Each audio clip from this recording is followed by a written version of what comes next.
It's great to speak with you, RD. Can you tell us about the preparations you and your students here at BU have taken for your trip to Rome for the canonizations? A lot of homework. You've got to study up on John the 23rd, on John Paul II, the process of being declared a saint, and the whole dynamic around this event that's all tied in with Pope Francis. Having traveled to Rome many times for papal events, what are you most excited for this time around? I really don't know what to expect. I've been to a couple of canonizations before, but never has anybody been to the canonization of two popes on the same day. As you've noticed, the crowd estimates are all over the place, from 100,000 to several million. A lot of this we're just going to have to figure out when we hit the ground. Both popes were known for their outreach to many groups and not just Catholics. Why do you think this event is so important to broadcast to everyone worldwide? This is a world event, and not everybody will be interested in it. That's a given.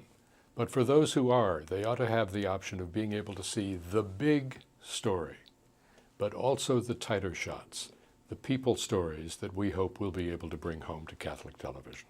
Pope Francis is just finishing up his first year and has been covered in the media all over. Do you think this time around it will be different with the so-called Francis effect? I was in St. Peter's Square the night the election was announced a year ago, and the tone was set pretty clearly when he walked out onto the loggia of St. Peter's and begins in Italian, Fratelli e sorelle, buonasera, brothers and sisters, good evening. And then he sent them all home, basically saying, it's been a long day, get a good night's rest. He has set a very, very interesting tone for the papacy, and I suspect that we will see that carried through in the events on the 27th. Are there any highlights in Rome you're personally looking forward to? I'm a great lover of Rome. I love it as a city. I've been fortunate enough to have traveled there often and have covered many stories there. And I never know what to expect.